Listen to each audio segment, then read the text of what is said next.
Ethan continues his journey delivering news about the tea tax. He starts at Stop H, the tavern keeper. Since my husband died, I am a mistress of this place. I cannot let my sorrow show a gloomy landlady lose its custom. I smile and take the traveler up the stairs to see the bed he'll share with strangers. My daughter serves the table where guests gather. They toast the king, sit, sup, then share their views. They bring the news from whence they've come.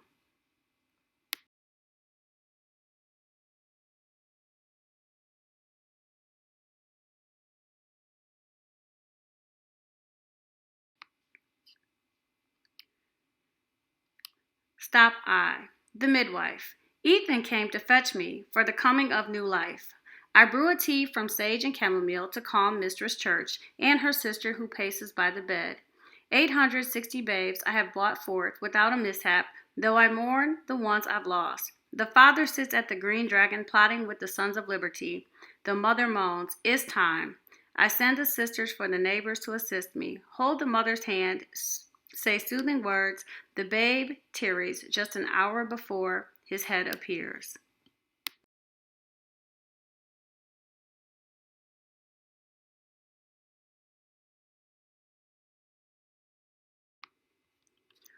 The barber, wig maker. In my shop, I soap and shave the heads and chins of clients. These days, only pirates wear beards.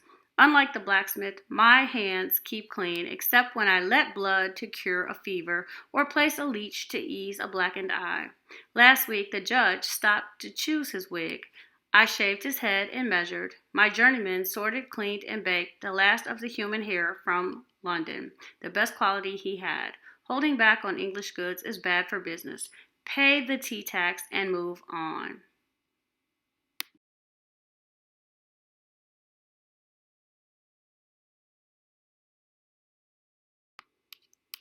The blacksmith's slave. I was seized in Africa, thrown on a ship, shaken, beaten, branded.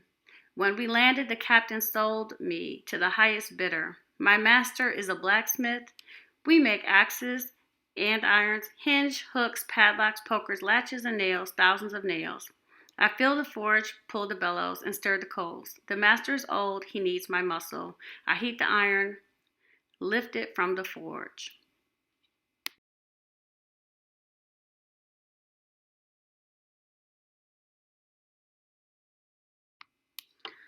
The clockmaker. I hear the time passing in my shop. Tick, tock, tick, tock. Changes in the air. My pendulums click the seconds on grandfather's clock of such quality that only fine gentlemen can buy. The limner has painted the moons that rise and slide with ease as minutes march. Tick, tock, tick, tock. But some of my clocks, the wag on the walls, have just one hand. They mark the hour for ordinary folk who earn the right to know the time, as much as wealthy neighbors. No fancy case to raise the coast, just the face and my well-made works.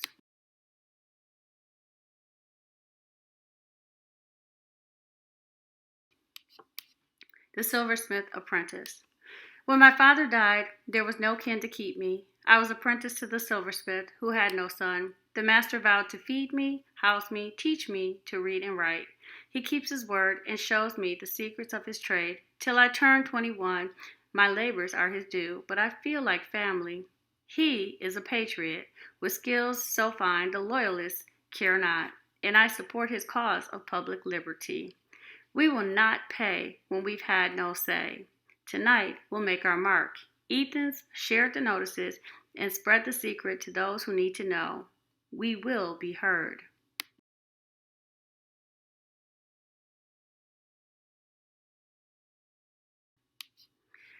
A son of liberty.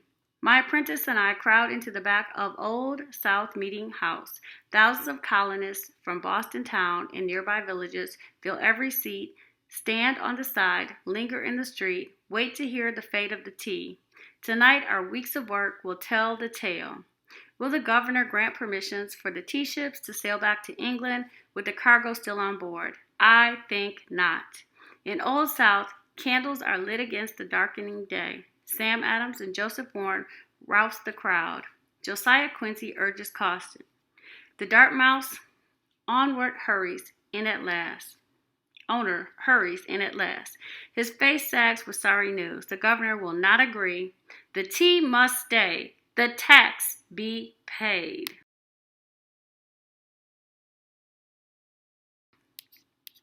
More than an errand boy. At last, the secret's out. We're standing up to the crown, and I help make it happen. I run to the blacksmith shop, streak my face with soot, wrap my blanket like a mohawk, dash to the Dartmouth, and climb aboard. The rain has stopped. Lanterns light the deck. Thunk, splat. The warriors and I split wooden boxes with the captain and his crew stand by. Thunk, splat. We axe the lids, then spill the tea and heave the heavy chest. The tea leaves float. Thousands watch from the wharf. They wait in silence on British warships docked nearby. No sailor sounds a warning.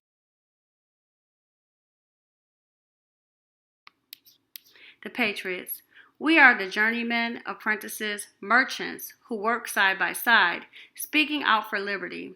We boarded the Dartmouth, the Eleanor, the Beaver, and dumped the tea, though many loyalists disagreed. The deed is done. We clamber down from the docks and shake our shoes. What a cup of tea we made for the fishes, said a Mohawk. We fall into ranks. Up through town we march, out of the range of British guns. As we near the State House, our spirits soar, our steps are brisk. We keep time to the fifer's tune. No harm to crew or ships, no paying tax on tea, no bowing to the king. We said nay.